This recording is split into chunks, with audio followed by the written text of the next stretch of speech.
well-regulated militia being necessary to the security of a free state, the right of the people to keep and bear arms shall not be infringed. Welcome to another edition of Bearing Arms, Cam and Company. My name is Cam Edwards. I'm so glad you're with us on the program today.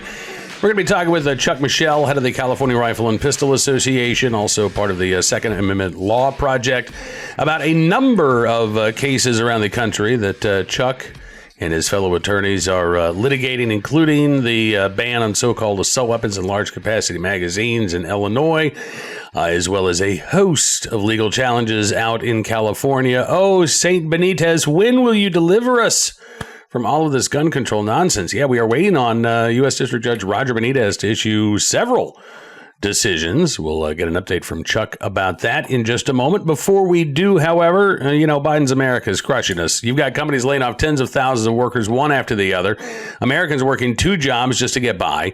Inflation pushing hardworking families to the brink. Just look at the price of lunch meat the next time you go to the grocery store. And a digital dollar could be coming down the pipeline to completely destroy our way of life. The truth is, you need a plan. You know it, and I know it. And that's why you should call Goldco, so you can diversify your savings and investments with gold and silver before things get worse. They're a six-time Inc. 5000 winner, 2022 Company of the Year, with thousands of five-star reviews. And they've helped people like you and me place over $1 billion in gold and silver. They're offering up to $10,000 in free silver while supplies last. And if you call them today, qualified callers will get a free Ronald Reagan half-ounce silver coin. So don't wait. Call Goldco at 855-412-3806 today. That's 855-412-3806.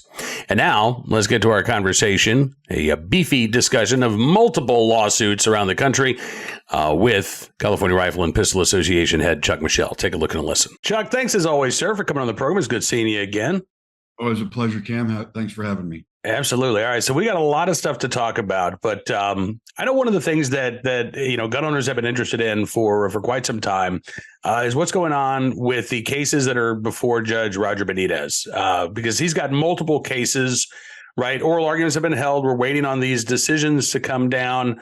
Obviously, it's up to the judge when that happens, but we got maybe a little bit of an update in a court hearing last week, right?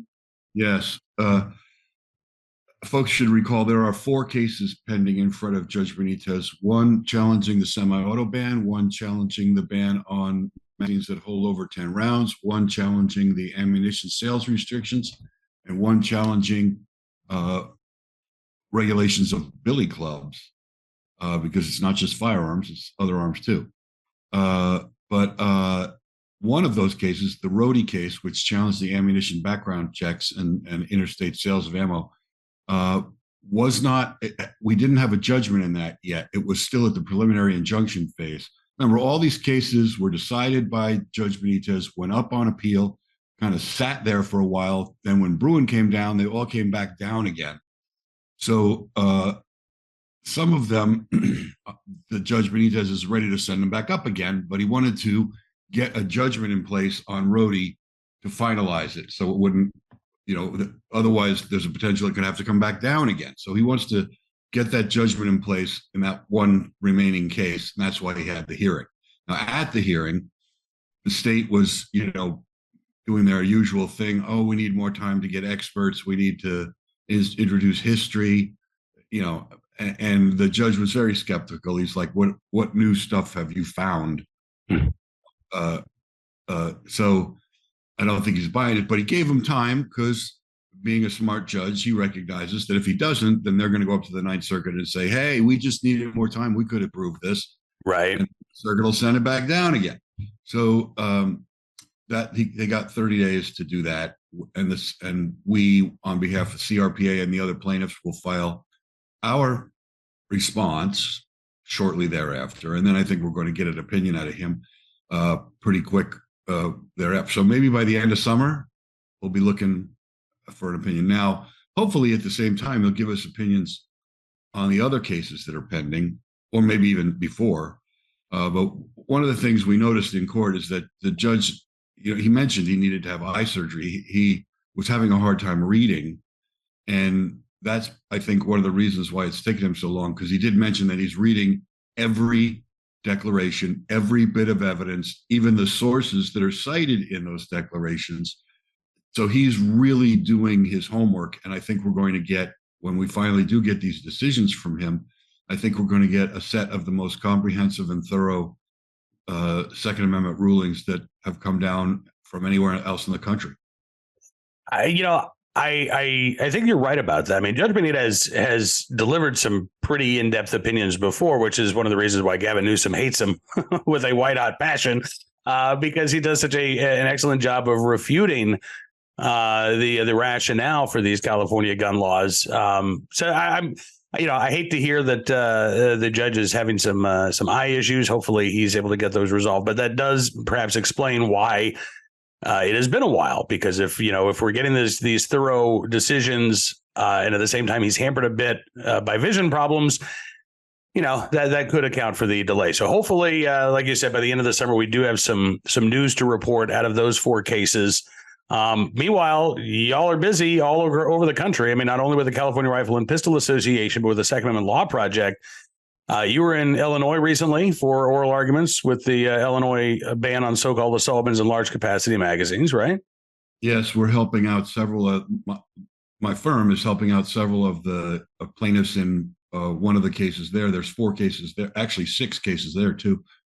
And they were all consolidated, basically put together in the Seventh Circuit, and we appeared in front of a 3-judge panel in the Seventh Circuit, which the biggest judge on there was Easterbrook, Judge Easterbrook. He's very well known, and he definitely dominated the proceedings. Let's say he wanted to ask a lot of hard questions, but I'm not sure that those questions were really appropriately addressed at the lawyers that were arguing on behalf of the plaintiffs. Really, he seemed to be criticizing the Bruen decision itself and wanted to argue and ask these questions of the Supreme Court. And I mean, Bruen says what it says. If you don't like it, you're an inferior court, and he as much as said so. So, but he was definitely trying to. I mean, you can listen to the oral argument at the Seventh Circuit's website, and it's actually very, very revealing. The state has managed to confuse a lot of things about the process of doing applying the Bruen test and doing an evaluation of the constitutionality of a law. They're trying to beef up this, trying to make it a 2-step process again, saying that not everything, right to keep and bear arms does not include all arms. And it's disgusting, really. It's very discouraging to see the state twist things again. And this is the same kind of game they played after Heller for years, twisting the meaning of Heller. And here Bruen comes along and explains what they meant in Heller, and now they're twisting Bruen. So I think there will have to be some clarification from the Supreme Court on that. But to be honest, I'm not particularly hopeful. I think we're probably going to get a 2-1 decision out of the Seventh Circuit, because we did have one judge who got it. Mm-hmm. And then we'll probably have to go en banc to the rest of the panel, to the rest of the Seventh Circuit judges, and see if we have better luck there. Why? Maybe, I still have my fingers crossed. We might get lucky. Easterbrook might have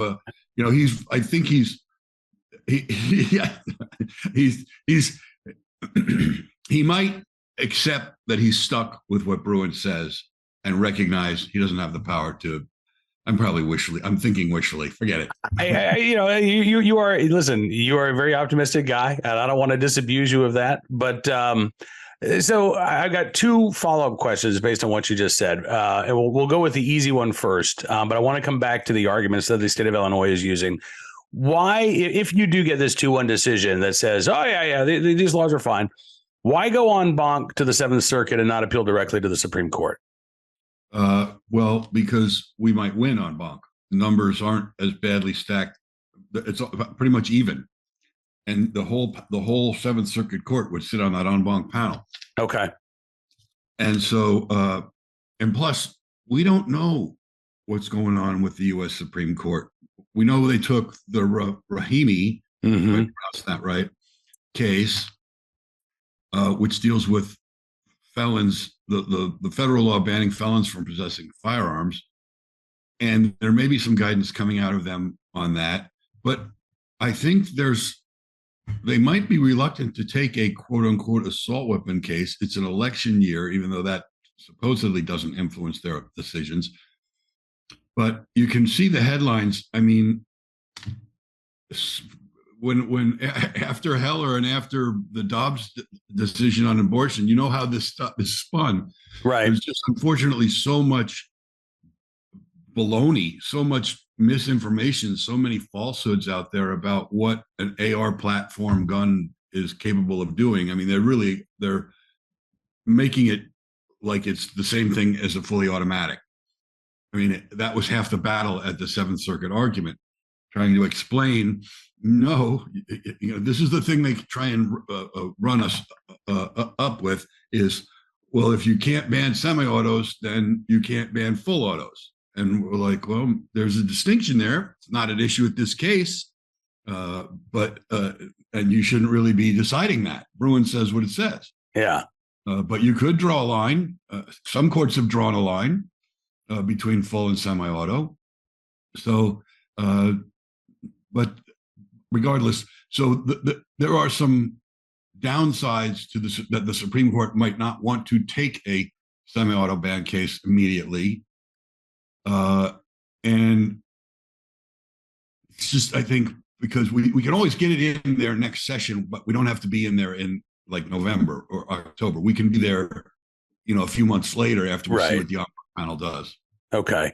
And you've still got the Colby case. There are other semi-auto cases. Yeah, you got Colby out, and then we're waiting on the decision from the Fourth Circuit, 3-judge panel on the Fourth Circuit there. And they've held oral arguments, I think, back in December. So that case could be decided at any time.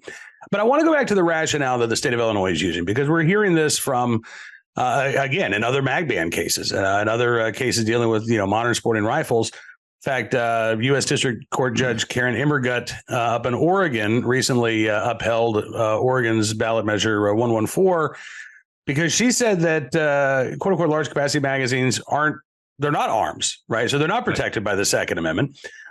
You've got other judges who've said, well, bans on semi-automatic rifles are okay because they're dangerously unusual. Yes, which is, again, not a thing, right? And, so, how concerned are you? Because, I mean, you referenced this, but how concerned are you that we are seeing activist judges around the country, they're not ignoring Bruen, but they're interpreting Bruen in such a way so that it allows for all kinds of restrictions on commonly owned firearms and legal gun owners? I'm very concerned. I mean, this is what they did with Heller. They twisted it, and it took 12 years to fix it. The only comfort I can take is that some judges are going to get it righter. They're going to get it right, even though others may try not to. And also the Supreme Court, the way it's put together right now, they're not going to wait 12 years to take another case. I mean, they've already taken one. And I think that Justice Thomas and Alito and probably several others don't want the lower courts to get away with what they got away with in misinterpreting Heller. They want to they will take a couple more cases to set the record straight. It's not a two-step test.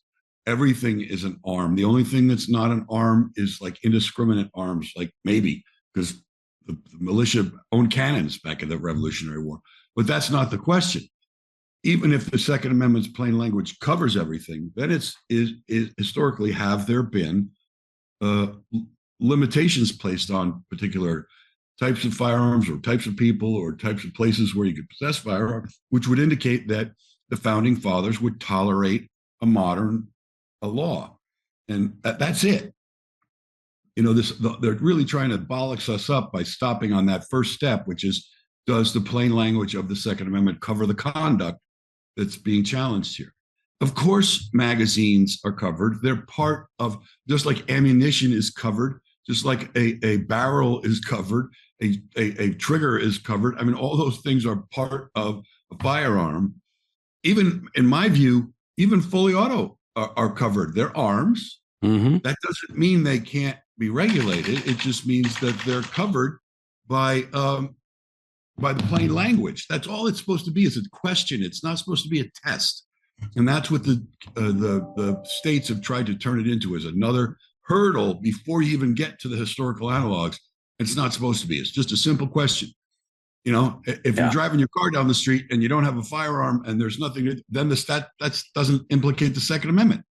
But if you have a firearm and you're hunting or target shooting or using it for self-defense, and it's any kind of a bearable firearm, then it is covered by the Second Amendment. And again, the question then becomes, is it something that the founders would have tolerated a regulation on?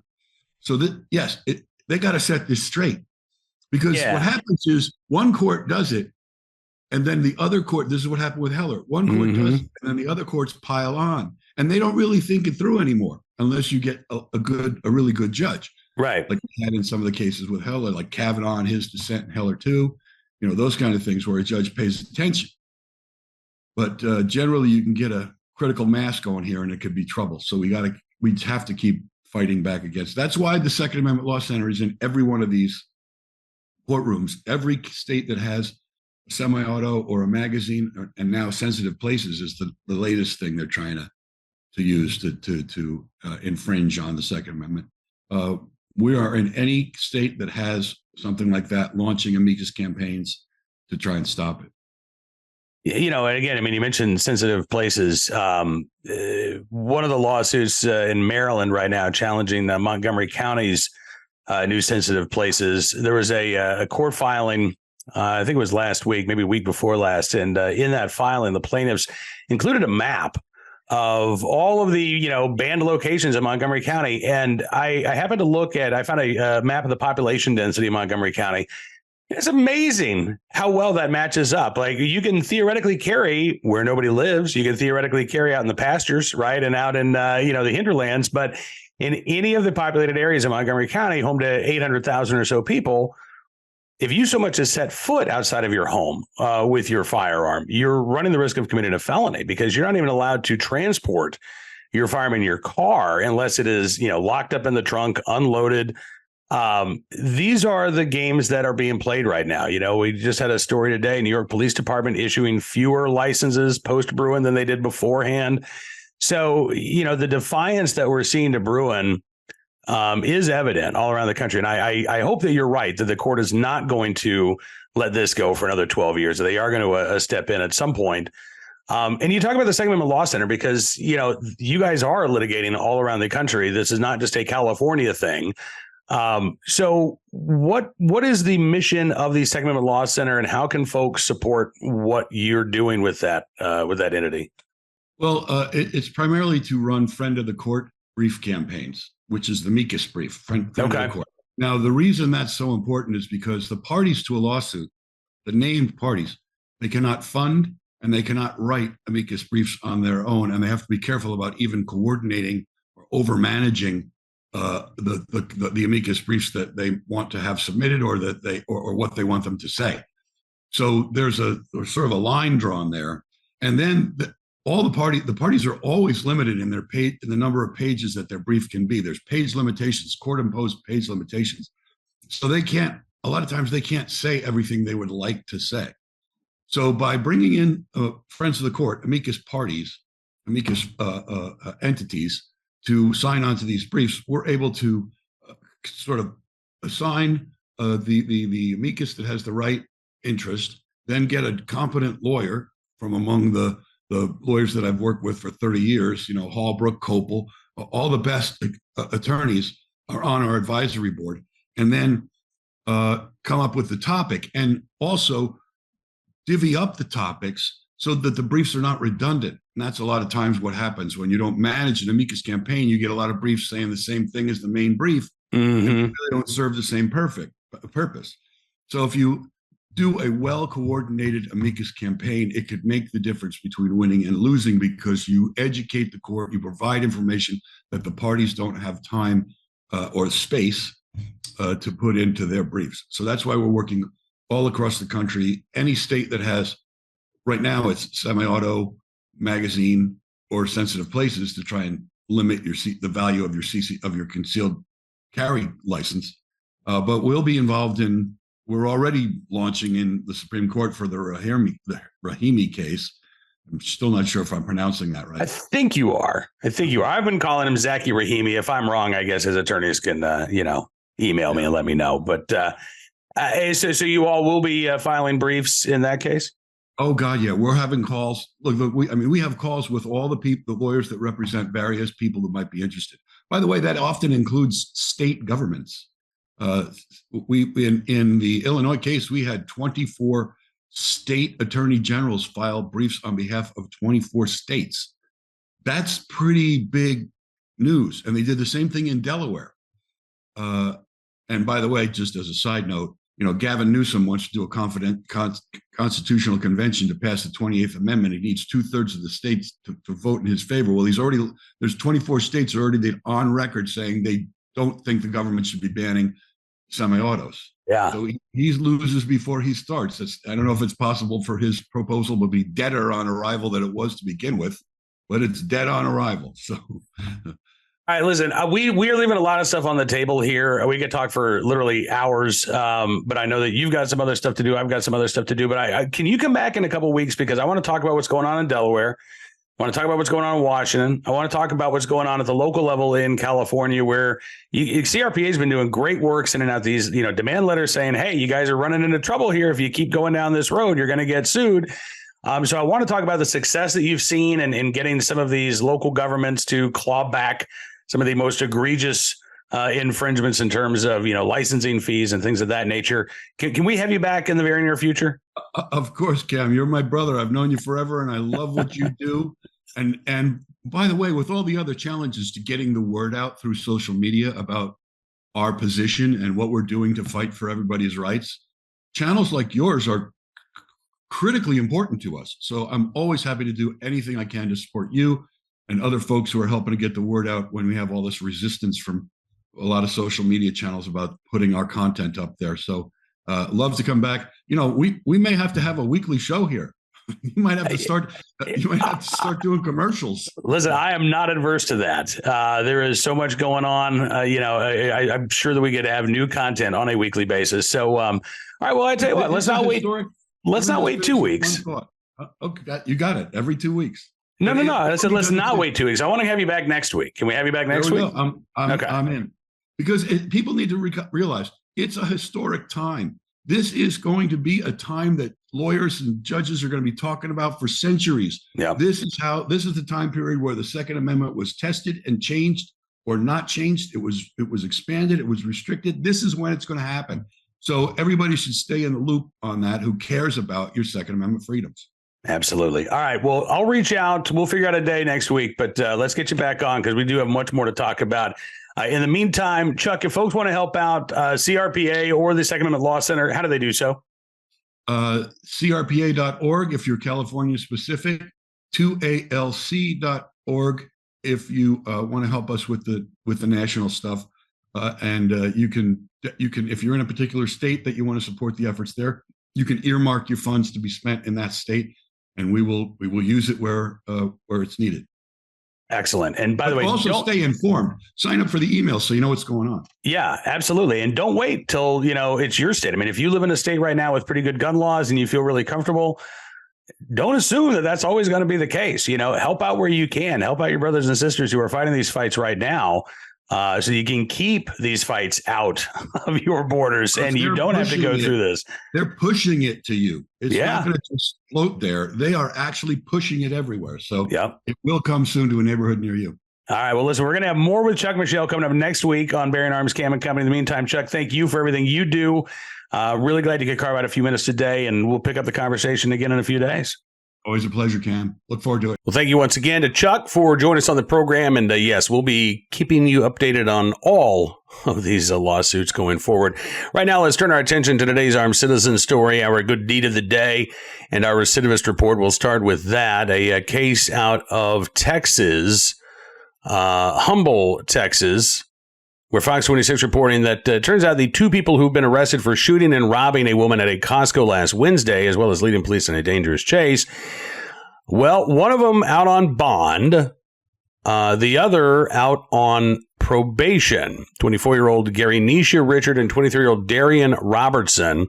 Investigators say the pair went on a wild crime spree last Tuesday about 1:30 in the afternoon when a woman loading groceries into her car at Costco was shot.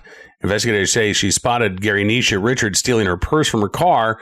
When she asked what she was doing, detectives say Richard then shot her in the parking lot in broad daylight. A license plate reader, Richard and Robinson, allegedly drove away in a vehicle that he says they stole from, or police say they stole from a gas station.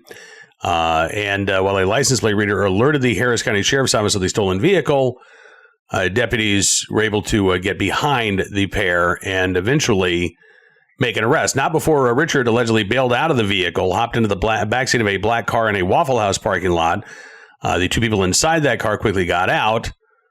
Police say that she jumped in the front seat, hit one of the detectives with the car, then rammed two police cars and stopped. And that is when they were able to take her into custody. Robertson, meanwhile, drove to an apartment complex and gave up after a short standoff. Fox 26 says there are a lot of mugshots on file for Richard. Her criminal history includes everything from drug possession to theft to burglary and even kidnapping. In March of last year, where according to court records, she stole a running car at a gas station with a 4-year-old boy inside.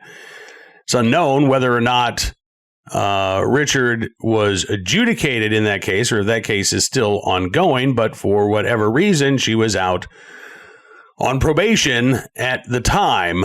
Meanwhile, Robertson out of jail on bond for an aggravated robbery with a deadly weapon charge from last year. So that case has not been adjudicated, but he was arrested, charged, and then they let him go. We don't know what his bond was. We don't know if this was, no bond, low bond, but he was out on bond and now stands accused of, again, committing another crime there in Humble, Texas.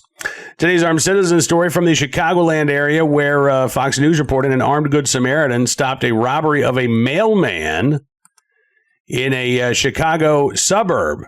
How about this? Witness who lives in the area in River Grove, Illinois, told NBC Chicago, I heard a bang, bang, and bang, bang, bang, bang, bang, and then my mom screams, tell me those weren't gunshots. Well, as it turns out, they were. Police said they responded to a neighborhood in the village of River Grove around 9:30 last Tuesday, where they discovered a U.S. postal worker was approached by an armed suspect who demanded the postman's keys. Mail carrier complied, but an armed witness intervened and fired at the suspect, according to witnesses who spoke to various media outlets. Police say, quote, words and gunshots were exchanged, and that the male suspect then ran back to the vehicle that dropped him off, and the vehicle fled north on River Road.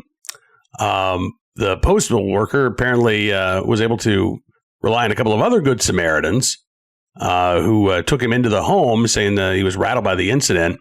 Older of one of two sisters spoke to NBC Chicago and said, my mom let the mailman inside her house to see if he's okay because she talks to him regularly, always comes around here. He was just very distressed, very scared. You could tell he was very nervous from what had just happened. Nobody injured during the attempted robbery or defensive gun use. The postal vehicle was not stolen, thankfully. Local police say they're working with the U.S. Postal Inspection Service on the investigation. They say they also believe at least 4 suspects were involved there in the attempted robbery and are considered to be armed and dangerous. So who knows what could have befallen that mail carrier were it not for the timely intervention of that armed citizen. Finally today, speaking of timely interventions, in the right place, at the right time, willing and able to do the right thing, the crew of the J.W. Westcott, who has pulled a second man from the Detroit River in 2 weeks. Now, I confess, when I saw that headline, I thought somebody named J.W. Westcott had acted as the hero. But no, the J.W. Westcott is it's a boat that has been plying the waters of the Detroit River for decades.